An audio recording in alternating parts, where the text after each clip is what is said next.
Hello students, how are you all. तो हम consumer equilibrium discuss कर रहे थे। प्रीवियस की दो क्लासेस में हमने कंज्यूमर इक्विलिब्रियम के बारे में जाना कि कंज्यूमर इक्विलिब्रियम क्या होता है। फिर उसके बाद हमने जाना कि कंज्यूमर इक्विलिब्रियम को कैसे मेज़र किया जा सकता है। बेसिकली यूटिलिटी अप्रोच हमने वहाँ पर देखा। फिर relationship between different utilities like total utility, marginal utility and average utility भी हमने देखा। कंपैरिजन भी देखा, ऑर्डिनल अप्रोच क्या होता है, कार्डिनल अप्रोच क्या होता है। तो आज के इस क्लास में हम कार्डिनल अप्रोच डिस्कस करने वाले हैं, जिसमें हम सिंगल कमोडिटी केस और टू कमोडिटी केस से रिलेटेड बातें करेंगे, जिसमें हम देखेंगे कि इन दोनों केसेस में कैसे कंज्यूमर इक्विलिब्रियम कैलकुलेट किया जा सकता है। ऑर्डिनल अप्रोच जो कि हमने देखा है कि उसको मेज़र करना पॉसिबल नहीं है, लेकिन कंपैरेटिवली हम उसमें रैंक्स देखते हैं और रैंक के अकॉर्डिंग हम किसी को प्रेफरेंस रखते हैं कि हम इस गुड को प्रेफरेंस ज़्यादा देंगे या इस गुड को प्रेफरेंस ज़्यादा देंगे। तो वहाँ पर हम एग्जैक्टली मेज़र नहीं कर सकते, सिर्फ प्रेफरेंसेस वहाँ पर देखते हैं। तो वो आपके CUT के सिलेबस में नहीं है, लेकिन एक बेसिक आइडिया मैं आपको दे देता हूँ। उससे रिलेटेड आपने अपने 12th स्टैंडर्ड में पढ़ा होगा कि आज जब indifference curve and budget line, अगर आपको थोड़ा याद आ रहा हो, तो बजट लाइन और इंडिफरेंस कर्व यानी दो गुड्स को हम एक बजट में सेटअप करते हैं, देन पॉसिबल कॉम्बिनेशंस बनाते हैं, और जहाँ पर वो बजट से वो पॉसिबल कॉम्बिनेशंस जो हो जाता है, इक्वल हो जाता है, वहीं पर हम कंज्यूमर इक्विलिब्रियम में होते हैं। बहरहाल वो आपके CUT के सिलेबस में नहीं है। CUT के सिलेबस में हमें सिर्फ कार्डिनल अप्रोच गिवन है, और कार्डिनल अप्रोच में दो केसेस हैं, single commodity case and two commodity case. तो आज की इस क्लास में हम डिस्कस करने वाले हैं सिंगल कमोडिटी केस और टू कमोडिटी केस में कंज्यूमर इक्विलिब्रियम कैसे निकाला जाता है। तो स्टार्ट करते हैं। पहला, consumer equilibrium in the case of single commodity. अब इसमें भी हम कुछ चीज़ें चेक करेंगे, लाइक कुछ चीज़ों को देखना ज़रूरी है, जैसे कि तीन चीज़ें बारे में आपको, ये जब भी आप single commodity two commodity cases के रिलेटेड कंज्यूमर इक्विलिब्रियम निकालते हो तो तीन चीज़ों को प्रेफरेंस रखना। सबसे पहले अजम्पशंस क्या क्या है, क्वेश्चन आ सकते हैं, क्या हम अज्यूम रखते हैं जब भी हम कंज्यूमर इक्विलिब्रियम कैलकुलेट करते हैं, तो हम क्या अज्यूम करते हैं। दूसरा, कंडीशन क्या है, ये मेन इंपॉर्टेंट पार्ट है, कंडीशन क्या है। थर्ड, वो कैसे वर्कआउट करता है, या फिर अगर उसके अलावा उस कंडीशन को अगर वायलेट करता है तो क्या कंडीशन होगी, कंज्यूमर कैसे बिहेव करेगा। वो सारी चीज़ें आज की हम इस क्लास में डिस्कस करने वाले हैं। So students, what are first discuss करते हैं हम अजम्पशंस, बेसिकली के कौन कौन से अजम्पशंस है जब हम सिंगल कमोडिटी केस के बारे में बात करते हैं। किसके बारे में बात करते हैं? सिंगल कमोडिटी केस के बारे में बात करते हैं। अब जैसे नाम में ही है सिंगल कमोडिटी, तो पहला अजम्पशन आपका होगा कि आप सिर्फ एक ही गुड कंज्यूम कर रहे हो। क्या कर रहे हो? सिर्फ एक ही गुड कंज्यूम कर रहे हो। दूसरा अजम्पशन यहाँ पर क्या रखोगे? दूसरा अजम्पशन रखोगे आप यहाँ पर कि आप जो है, जो भी कंज्यूमर वो गुड्स कंज्यूम कर रहा है, वो रैशनल कंज्यूमर है। कौन सा कंज्यूमर है? Rational consumer. अब रैशनल कंज्यूमर्स कौन होते हैं? रैशनल कंज्यूमर्स वो लोग होते हैं जो अपने गिवन इनकम पर, जो भी उनके पास इनकम है, उस गिवन इनकम पर उसको पूरा खर्च करके अपना सेटिस्फैक्शन लेवल मैक्सिमम चाहते हैं, उनको हम रैशनल कंज्यूमर्स कहते हैं। यानी सिंपल वे में अगर मैं आपको कहूँ, जो कंजूस लोग होते हैं वो इरैशनल कंज्यूमर्स होते हैं। कंजूस लोगों के लिए हमारे यहाँ पर यानी इकोनॉमिक्स में बेसिकली कोई जगह नहीं है। समझ में आया? तो यहाँ पर हमें वो लोग चाहिए जो अपनी पूरी इनकम खर्च कर कर अपना सेटिस्फैक्शन लेवल हाई करना चाहते हो। तो बेसिकली ये कुछ अजम्पशंस हैं। सबसे पहला assumption, in case of single commodity let's assume the purchase would be restricted only to the single commodity. ठीक है, क्या है, क्या सबसे पहले कितना कंजप्शन होना चाहिए, कितनी गुड्स का कंजप्शन होना चाहिए? सिर्फ ओनली वन गुड्स का कंजप्शन आपका यहाँ पर होना चाहिए। Only one good. क्लियर है? एक गुड का कंजप्शन यहाँ पर होना चाहिए, जैसे नाम में ही गिवन है। दूसरा क्या है? The price of the commodity is already given in the market.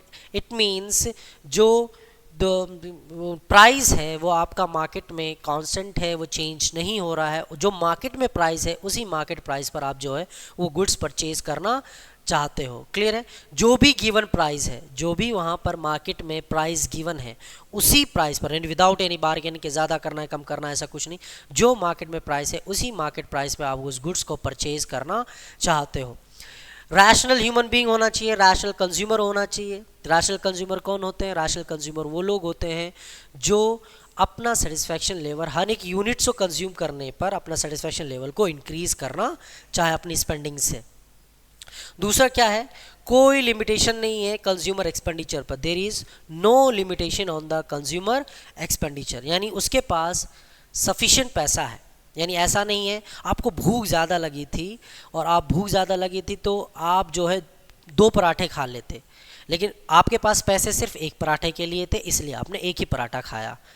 तो उसने अपने यहाँ पर बेसिकली क्या किया, वहाँ पर आपने जितना उसने इनकम था वो तो दे दिया ना, वो तो आप उन्होंने एक्सपेंड कर दिया, खर्च कर दिया उसके बदले में, लेकिन स्टिल उसकी जो सेटिस्फैक्शन लेवल है वो अभी भी कंप्लीट नहीं हुआ है। लेकिन हाँ, उस मनी से रिलेटेड जो उसने स्पेंडिंग की है उससे रिलेटेड उसको सेटिस्फैक्शन मिला, लेकिन वो कंज्यूमर सेटिस्फैक्शन में नहीं है। जो पैसा उसने स्पेंड किया उससे रिलेटेड तो वो सेटिस्फाई हो चुका है, लेकिन वो कंज्यूमर जो है वो कम्प्लीटली सेटिस्फाई नहीं हुआ है, अभी भी एक ऐसी नीड या डिमांड है जो उसकी अनफुलफिल्ड है। तो बेसिकली हम ये कंसीडर करते हैं कि उसके पास सफिशिएंट पैसा है कि वो अपनी कंजप्शन को यानी अपनी नीड को, अपने सेटिस्फैक्शन लेवल को पूरा कंप्लीट इंक्रीज करने के लिए उसके पास इतना सफिशिएंट पैसा है कि वो उसको खर्च कर कर वो गुड्स को परचेज कर सके। तो ये कुछ अजम्पशंस है। पहला अजम्पशंस याद रखिएगा, सबसे पहला अजम्पशन है कि सिंगल कमोडिटी होनी चाहिए। सिंगल कमोडिटी होने के बाद प्राइस जो है वो गिवन होना चाहिए ऑलरेडी मार्केट में, यानी प्राइस जो है वो कांस्टेंट होना चाहिए, जो मार्केट के प्राइस पर आपको गुड्स परचेज होनी चाहिए। दूसरी बात एक रैशनल कंज्यूमर होना चाहिए, और चौथा क्या है, कंज्यूमर एक्सपेंडिचर जो है वो लिमिट नहीं होना चाहिए, उसके पास सफिशिएंट पैसा होना चाहिए कि वो उस पूरे कंप्लीटली उसको खर्च कर सके। अब इसमें और भी आप कुछ चीज़ें यूज़ कर सकते हो, जैसे कि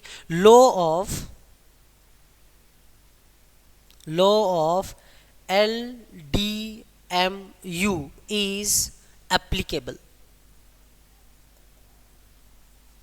अब LDMU क्या होता है? LDMU हम डिस्कस कर चुके हैं, law of diminishing marginal utility. इसका मतलब क्या है, अगर एक कस्टमर या फिर कंज्यूमर कंटिन्यूसली एक गुड्स का स्टैंडर्ड यूनिट कंज्यूम करता है तो एडिशनल यूनिट से जो सेटिस्फैक्शन मिलने वाला है वो उसका सेटिस्फैक्शन क्या हो जाता है, डिक्रीज होना शुरू हो जाता है, यानी उससे मिलने वाली यूटिलिटी उसकी डिक्रीज हो जाती है, तो उसको हम कहते हैं LDMU। तो यहाँ पर भी सेम है, अगर उसको वो सेम क्वांटिटी उस गिवन प्राइस पर परचेज करता है तो उसकी जो सेटिस्फैक्शन लेवल है वो डिक्रीज होता चला जाता है। क्लियर है? तो 4 बेसिकली यहाँ पर मैंने आपको बता दिए, 5 हैं आपके यहाँ पर अजम्पशंस याद रखिएगा। सबसे पहले एक गुड होना चाहिए, दूसरा रैशनल कंज्यूमर होना चाहिए, तीसरा law of diminishing marginal utility applicable होना चाहिए, प्राइजेस गिवन मार्केट के प्राइजेस होने चाहिए, यानी प्राइजेस कांस्टेंट होना चाहिए, उसी मार्केट प्राइस पर उसको खरीदना चाहिए, एंड उसके पास सफिशिएंट पैसा होना चाहिए, यानी वो कोई एक्सपेंडिचर पर लिमिटेशन नहीं होनी चाहिए कि आप इतना खर्च नहीं कर सकते। समझ में आया कि नहीं आया ना? Come to the condition. Condition क्या होगी? तो basically in a simple way में कंडीशन आपकी यही होगी। एग्जाम पॉइंट ऑफ व्यू से अगर ज़्यादा आपको MCQs क्वेश्चन आए तो कई मरतबा क्या होता है, फॉर्मूला वाइज क्वेश्चंस पूछ लिए जाते हैं, तो आपका कंडीशन यही है, MUX इक्वल टू PX। अब ये है क्या, MUX क्या है यहाँ पर? आपका MUX क्या है यहाँ पर? MUX है marginal utility derived from good X। तो MUX है यहाँ पर marginal utility derived from good X। Marginal utility derived from good X। Okay,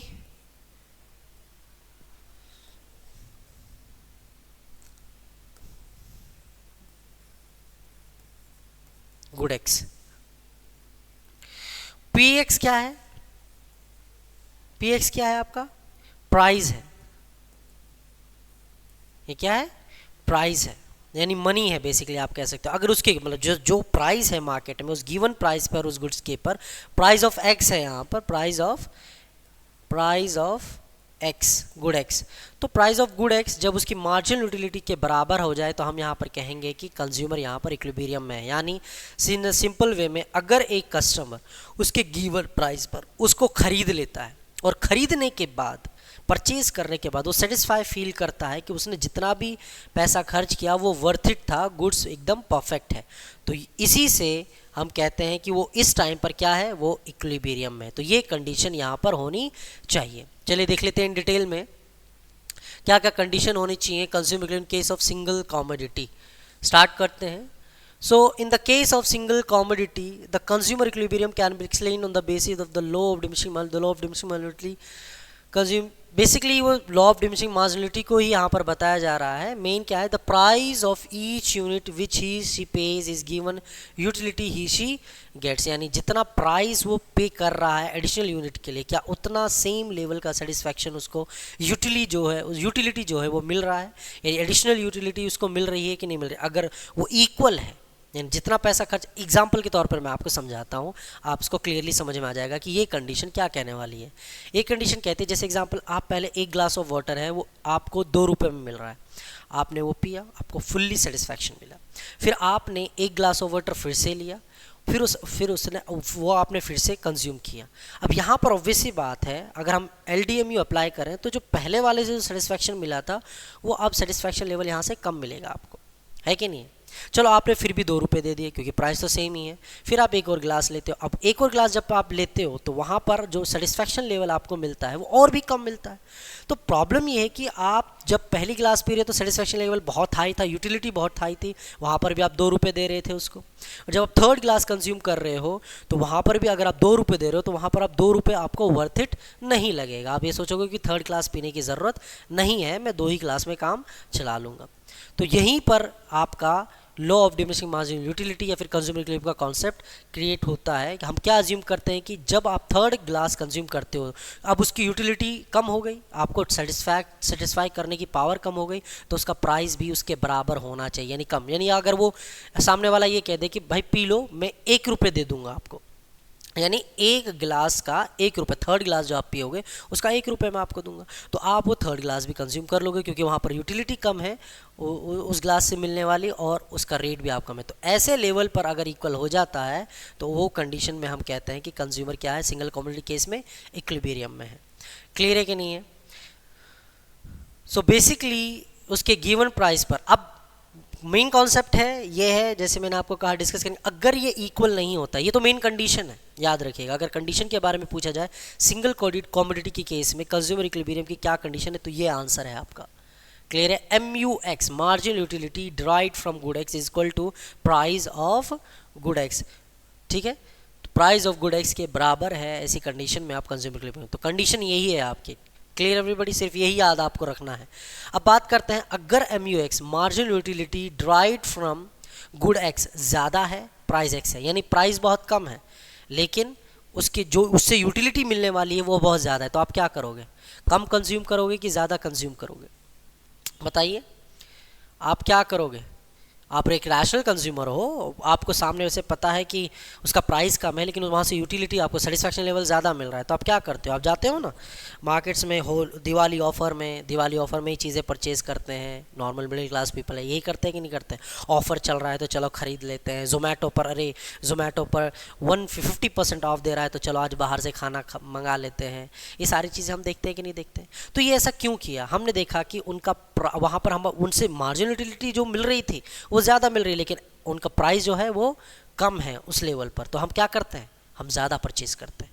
तो ऐसे केस में जहाँ पर मार्जिनल यूटिलिटी ज़्यादा हो जाए प्राइस एक्स से, गुड एक्स के प्राइस से, तो बेसिकली हम वहाँ पर क्या करते हैं, हम ज़्यादा गुड्स परचेज करते हैं। तो हमारी जो परचेज है वो क्या हो जाएगा, ज़्यादा हो जाएगा, या फिर आप कह सकते हो हमारा जो कंजप्शन है वो क्या हो जाएगा, ज़्यादा हो जाएगा।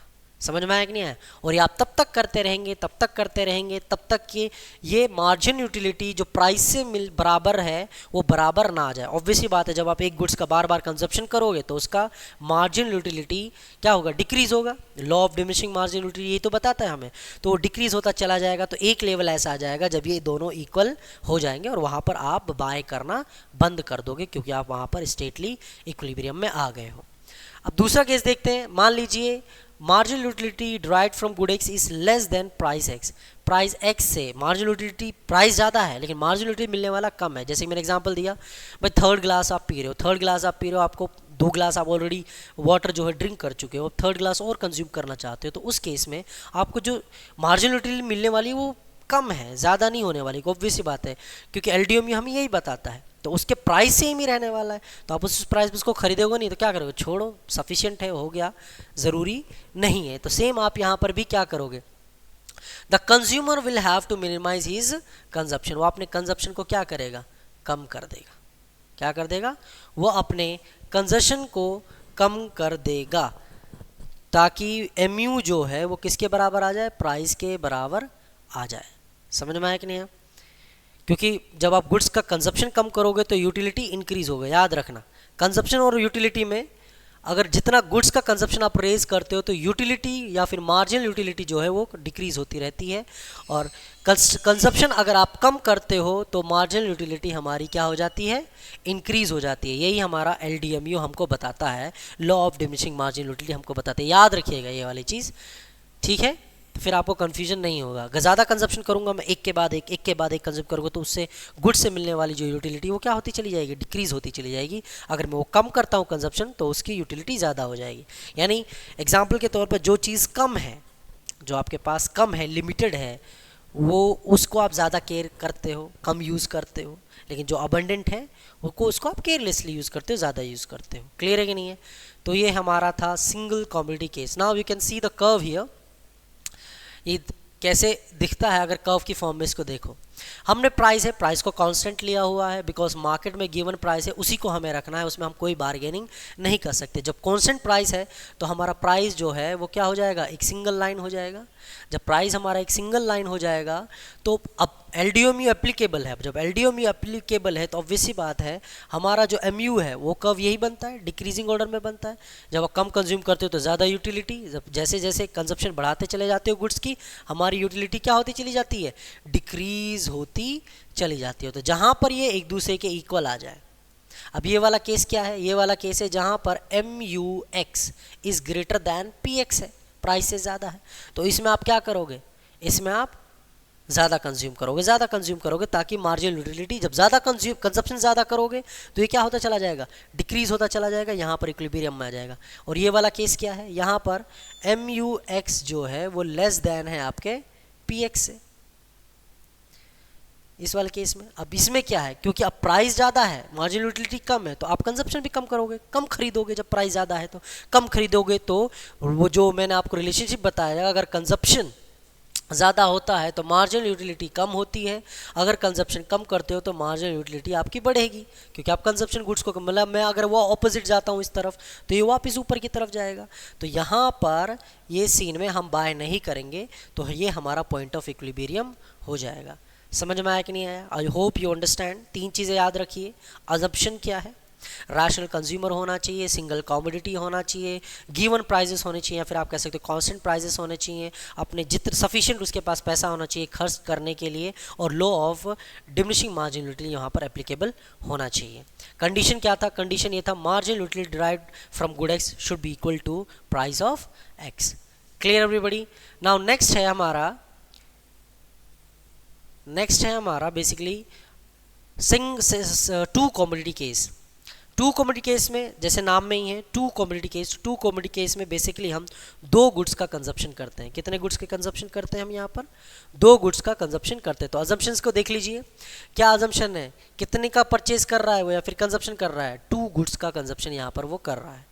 आप 2 गुड्स का कंजप्शन यहाँ पर करोगे, सेम है दोनों गुड्स के लिए law of diminishing marginal utility, दोनों गुड्स का अलग अलग प्राइजेस भी होगा। यहाँ पर क्या होगा, दोनों गुड्स के अलग अलग प्राइस। अब जब दोनों गुड्स के प्राइजेस अलग अलग हैं तो आप यहाँ पर मनी से उनको देखोगे कि उसके प्राइस पर आप कितना परचेज करते हो, उतने प्राइस पर उसको कितना परचेज करते हो, और अगर दोनों इक्वल हैं तो दोनों गुड्स का आपको यहाँ पर क्या आ जाएगा, इक्विलिब्रियम आ जाएगा। ठीक है, अब प्राइजेस ऑलरेडी फिक्स हैं, दोनों गुड्स के प्राइजेस जो हैं वो ऑलरेडी कांस्टेंट हैं, दोनों गुड्स के प्राइजेस आर कांस्टेंट। जैसे उसमें सिंगल गुड के लिए कांस्टेंट था, यहाँ पर दोनों गुड्स के लिए कांस्टेंट रहेगा। और ऑब्वियसली बात है कंज्यूमर यहाँ पर रैशनल होना चाहिए। रैशनल कंज्यूमर का मतलब क्या है कि वो अपनी पूरी इनकम जो है खर्च करना चाहते हो, फुल सेटिस्फैक्शन लेवल को इंक्रीज करना चाहते हो, और उनके पास सफिशिएंट इनकम भी है, ऐसा नहीं है कि उनके पास सफिशिएंट इनकम नहीं है। और यहाँ पर भी law of diminishing margin utility आपका एप्लीकेबल होगा। क्लियर है कि नहीं है? एक और है, आप दोनों में एक और अजम्पशन ले सकते हैं, cardinal utility is possible to measure. क्या लिख सकते हो? एक और एजम्पशन में आ जाता है cardinal utility is possible to measure, यानी यूटिलिटी जो है वो आप मेजर कर सकते हो, ऑर्डिनल नहीं है कि आप वहाँ पर मेजर नहीं कर सकते, आप यहाँ पर मेजर कर सकते हो, तभी हम ये कंडीशन को कंप्लीट कर पाएंगे। तो ये आपका मेन कंडीशन है कंज्यूमर इक्विलिब्रियम का, याद रखिएगा। सिंगल कमोडिटी केस में क्या था? सिंगल कमोडिटी केस में क्या था? सिंगल में था MUX should be equal to PX, margin utility derived from good X should be equal to price of X। ये हमारा क्या था? ये हमारा सिंगल। अब टू कमोडिटी केस की बात करते हैं तो हम दो गुड्स पर यहाँ पर क्या करने वाले हैं? कंज्यूम करने वाले हैं। तो दोनों गुड्स का मार्जिन यूटिलिटी उसके प्राइस पर और अगर इक्वल आ जाता है तो उसी को हम कहते हैं क्या? वो कंडीशन हमारी हो जाती है कंज्यूमर इक्विलिब्रियम की, यानी marginal utility derived from X divided by price of X should be equal to marginal utility derived from Y divided by price of good Y. अगर ये कंडीशन आपके लायक करती है तो यहाँ पर आप कंज्यूमर इक्विलिब्रियम में रहोगे या फिर कस्टमर यहाँ पर फुल्ली सेटिस्फाइड रहेगा। ठीक है, कंडीशंस के बारे में देख लेते हैं थोड़ा सा। Law of diminishing marginal utility is not applied in the case of two or more commodities. Sorry, क्या है? LDML टू कमोडिटीज के केस में अप्लाई नहीं होगा। अब ऐसा क्यों नहीं होगा, कोई बता सकता है? क्या किया हमने single commodity law of diminishing marginal utility क्या कहता है? Law of diminishing marginal utility कहता है जब आप एक गुड का, याद रखना, एक गुड का स्टैंडर्ड यूनिट कंटिन्यूसली कंज्यूम करते हो। लेकिन यहाँ पर क्या हो रहा है? यहाँ पर टू गुड्स हैं, तो टू गुड्स में आप एक गुड को कंटिन्यूसली कंज्यूम नहीं कर सकते ना, दो गुड्स को कंज्यूम कर रहे हो। अब इसमें होगा नहीं। एग्जाम्पल क्या होगा? अगर आप प्राइस एक्स का बढ़ा देते हैं, गुड एक्स का प्राइस बढ़ गया, अगर गुड एक्स का प्राइस बढ़ गया तो आप क्या शिफ्ट कर जाओ, क्या खरीद लोगे आप उसी इनकम का क्या खरीद लोगे? वाई खरीद लोगे ना, तो वाई का कंजप्शन ज़्यादा हो जाएगा। मेरी बात समझ में आ रही है कि नहीं आ रही है? तो बेसिकली मान लीजिए एप्पल और बनाना आप दोनों खाना चाहते हो, लेकिन एप्पल का प्राइसेस बढ़ गए, तो एप्पल के प्राइसेस बढ़ गए तो आप किस पे शिफ्ट कर दोगे अपनी इनकम? बनाना। आप बनाना ज़्यादा परचेज करना शुरू कर दोगे क्योंकि आपकी इनकम वहाँ पर शिफ्ट हो जाएगी। तो बेसिकली यहाँ पर law of diminishing marginal utility applicable नहीं होते, याद रखिएगा। इम्पोर्टेंट पार्ट है, क्वेश्चन आ सकता है इस पर MCQs में आपके कि LDMU is not applicable in single commodity case, option B two commodity case, option C indifference curve, option D in both cases. तो आपको यहाँ पर पता होना चाहिए कि कौन से केस में नहीं होगा। टू कमोडिटी केस में लॉ ऑफ LDMU यहाँ पर आपका एप्लीकेबल नहीं होगा। Clear everybody? समझ में आया कि नहीं आया? तो ये कुछ कंडीशंस आपकी गिवन है, उसी कंडीशंस को थोड़ा सा यहाँ पर इलाबरेट किया है कि क्या होगा अगर इक्वल मार्जिनल यूटिलिटी, दोनों का marginal utility of the last rupee spend on each commodity simply can be said MU of the money. तो बेसिकली इसी कंडीशन को अगर हम थोड़ा सा और इलाबरेट करते हैं तो हम यहाँ पर लिख सकते हैं इस चीज़ को, जैसे आप इसमें देख सकते हो। अगर उस कंडीशन को हम और इलाबरेट कर सकते हैं, जैसे वहाँ पर गिवन था MUX should be equal to MUY divide by PX divide by PY। तो इसमें आप लिख सकते हो should be equal to marginal utility derived from money. क्या लिख सकते हो? Marginal utility derived from money, यानी MUX। ये तो कंडीशन आपकी है टू कमोडिटी केस में, लेकिन ये एक कंडीशन और यहाँ पर लग जाती है कि आपके पास वो जो पैसा है उस पैसे को आप पूरा स्पेंड कर कर वहाँ पर जितना भी एक्स्ट्रा आप स्पेंड करते हो उससे आपको जितना भी यूटिलिटी एक्स्ट्रा मिलती है, एडिशनल मिलती है, उससे आपको फुल्ली सेटिस्फाई होना है, यानी फुल्ली सेटिस्फैक्शन लेवल आपको आना है। अगर आता है तो ये कंडीशन ही आपके इक्विलिब्रियम की बन जाती है, अदरवाइज यहाँ पर वो आपके इक्विलिब्रियम में कस्टमर नहीं रहेगा। समझ में आया कि नहीं आया? तो इस कर्व को आप देख सकते हैं। बेसिकली ये curve in a simple way में आप कहो तो सिमिलर है जैसे कि हम सिंगल कमोडिटी है, बस हम टू कमोडिटीज़ को एक साथ देख लेते हैं। यहाँ पर गुड एक्स की देख लेते हैं, तो गुड एक्स को प्राइस के अकॉर्डिंग देखें तो ये हमारा प्राइस है, ये मनी है, सॉरी ये हमारे लाइन क्या है? मनी का है कि आपके पास जो पैसा है वो कांस्टेंट है। क्या है वो कांस्टेंट है। आपके पास मनी जो है वो क्या है? कांस्टेंट है। आप उसको स्पेंड कर रहे हो, प्राइस के अकॉर्डिंग स्पेंड करते हो तो इतना स्पेंड कर पा रहे हो, इतना स्पेंड करो। ऑब्वियस सी बात है, जैसे आप ज़्यादा ज़्यादा परचेज करते चले जाओगे मार्जिन यूटिलिटी डिक्रीज होती चली जाएगी। लेकिन फिर जहाँ पर दोनों गुड्स, यानी MUY should equal to MUX, जहाँ पर margin utility derived from good X equal हो जाए margin utility derived from good Y के, उसी पॉइंट को हम कहते हैं इक्विलिब्रियम पॉइंट। क्या कह देते हैं? इक्विलिब्रियम पॉइंट हम यहाँ पर कह देते हैं। समझ में आया कि नहीं आया? I hope you understand.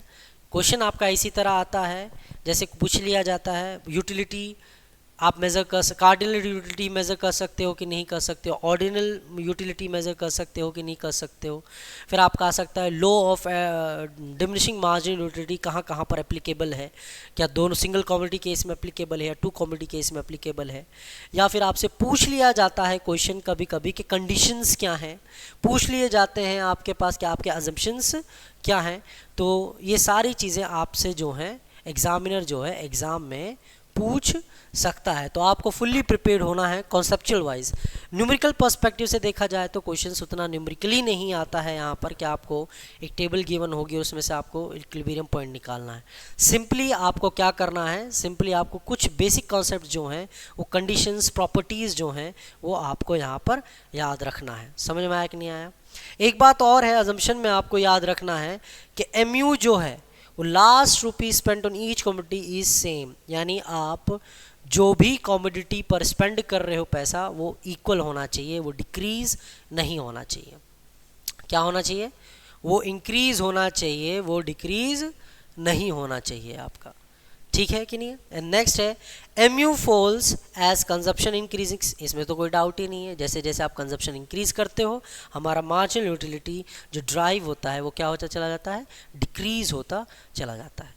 I hope you understand the basic concept of consumer equilibrium in single commodity case and two commodity case.